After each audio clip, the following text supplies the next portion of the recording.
जवाब दिया है। और उन्होंने जैसी अमर कथा को श्रवण कराया मेरे भैया, जब अमर कथा श्रवण कराई है तोती के बच्चे ने अमर कथा को श्रवण कर लिया।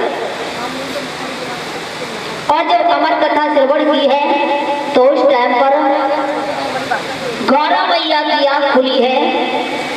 सूत जी महाराज बताने लगे कि सोन का दृश्य।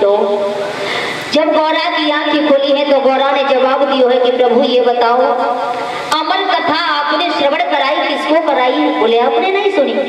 बोली मैंने तो ना सुनी। फिर किसने सुनी? तब तक तोती का बच्चा जो था निकल करके बाहर आ गया, वृक्ष की डाली पर बैठ गया, चिल्लाने लगा। भगवान भोलेनाथ समझ गए इसका मतलब अमर कथा इसने ही सुनी है। भोले बाबा ने उसे मारना चाहा लेकिन वो वहां से उड़ गया और उड़ करके व्यास की पत्नी बैठी हुई जमाई ले रही थी उसके मुंह में घुस गया। भगवान भोलेनाथ ने जाकर के त्रिशूल को वहीं पर ठोक दिया और कहा तुम्हारे घर में मेरा चोर है। जवाब दिया चोर तुम्हारा मेरे घर में कहां से आया? तो बोले तोती का बच्चा है, उसने अमर कथा को श्रवण कर लिया, मैं उसे मारना चाहता हूँ। तो जवाब दिया है क्या पागल हो गए? जो अमर कथा सुन चुका है या अमृत पी ले या अमृत कथा सुन ले भला वो मर सकता है? नहीं मर सकता है ना। तो आप लोगों के लिए अभी हमारे पंडित जी ने कथा श्रवण कराई थी, तो वही तोती का बच्चा था भक्तों, वही तोती का बच्चा था जो अमर कथा सुनने से और एक बालक का रूप धारण करके पैदा हुआ था। उन्हीं का नाम सुखदेव पड़ा था। क्यों पड़ा था? क्योंकि अमर कथा सुनने से कहा एक पक्षी की योनि थी, कहेगी पक्षी की योनि थी, और पक्षी की योनि के होने के कारण अमर कथा सुनी और अमर कथा सुनने के कारण एक बालक का रूप मिला, यानी मनुष्य योनि मिली और इसीलिए उन्हें सुख मिला था, इसलिए उनका नाम श्री सुखदेव जी पड़ा था। वही सुखदेव जी ने पैदा हुए थे लेकिन नाल नहीं कटवाया, अपने कंधे पर लटकाया और जंगल की ओर चल दिए थे। बहुत देर मना किया है बेटा कहाँ जा रहे हो, तो एक जवाब दिया था उन्होंने कि कौन किसका पिता, कौन किसकी माँ और कौन किसका बेटा, कोई किसी का नहीं है इस जमाने में। क्यों? क्योंकि अगर ऐसे संबंध किए जाएंगे तो जो दुनिया में क्या होगा, उन्हें कुछ पूर्व ज्ञान था। उन्होंने एक बात नहीं मानी, नाल को कंधे पर लटकाया, जंगल में चल दिए और जंगल में जाके नाल को छुटाया, एक बबूल के पेड़ पर फेंक दिया, जो उनका नाल आज भी अमर है, जिसे बोलते हैं अमर बेल। हमारी साइड में बोलता है अमर बेल, जिसका कोई पत्ती नहीं होती है न कोई फूल होता है, वो होती है अमर बेल। और गंगा के तट पर पहुंचे। जब गंगा के तट पर पहुंचे हैं तो वहां सभी ने उनका स्वागत सम्मान किया था। व्यास जी महाराज भी वहां मिले हैं उनके लिए। व्यास महाराज जब मिले हैं उनके लिए वहां, तो सब लोगों ने उनका सम्मान किया था। अब आ जाइए, जब सब लोगों ने सम्मान किया था तो एक पुत्र का सम्मान पिता ने भी किया था। व्यास जी ने अपने पुत्र का सम्मान किया था, प्रणाम किया था। अब गौर करें क्यों किया था? आजकल जो संसार में का है, जो दुनिया में का है, ये हमसे छोटा है, ये बच्चा हमसे छोटा है, जी हमसे खुद राम राम करे, हम क्या करेंगे? क्योंकि अहंकार भरा हुआ है। उम्र का फैसला करते हैं, उम्र का फैसला। ये बच्चा हमसे छोटा है, ये हमसे राम राम करेगा, जी हमारे पैर छुए, जी हमसे प्रणाम करे। अरे बड़े तो तुम और बच्चा वो बच्चे के। एक बार अगर तुम बच्चे से राम राम कर लोगे, दूसरी बार मिलोगे तो बच्चा तुमसे अपने आप राम राम करेगा।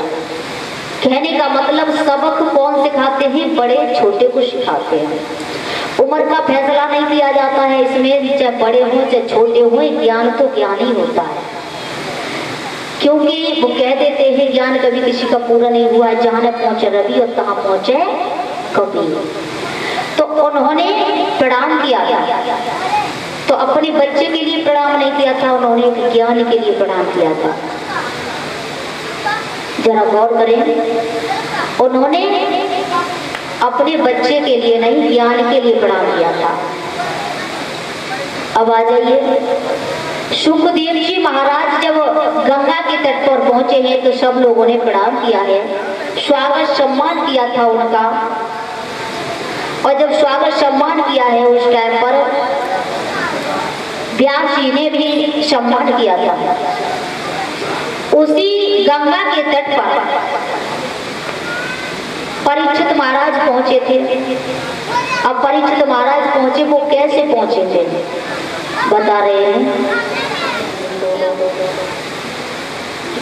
सभी शांतिपूर्वक गौर से सुने।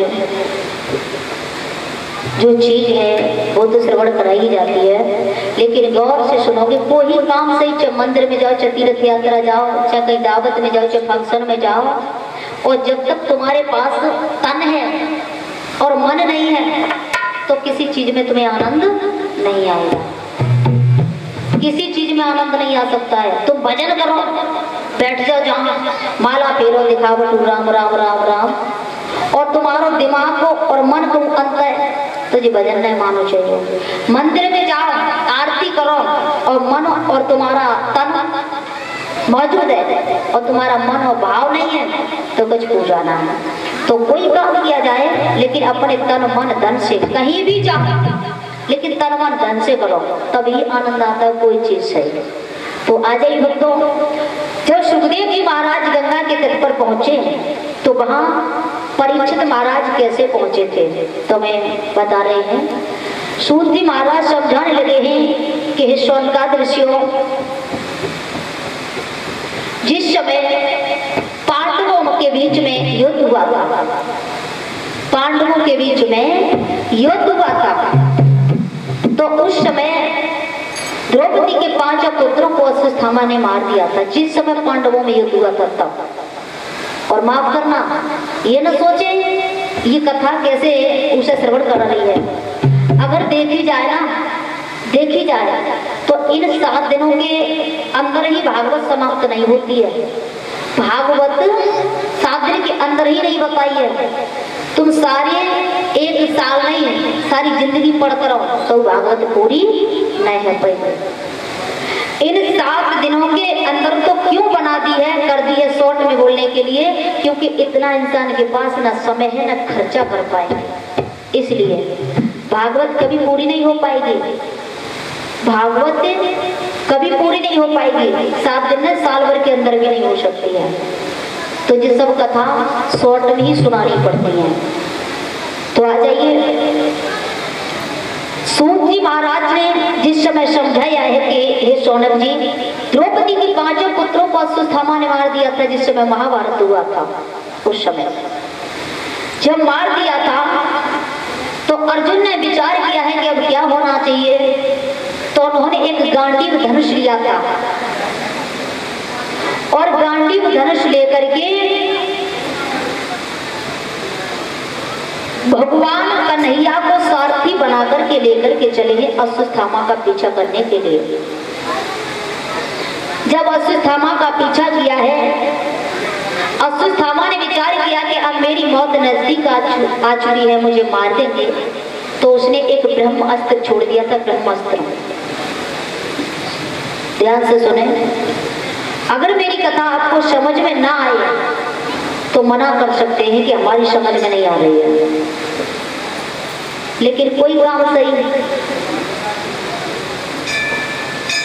समझ में आए तो बता सकते हैं, और ना समझ में आए तो कोई बात ही नहीं है।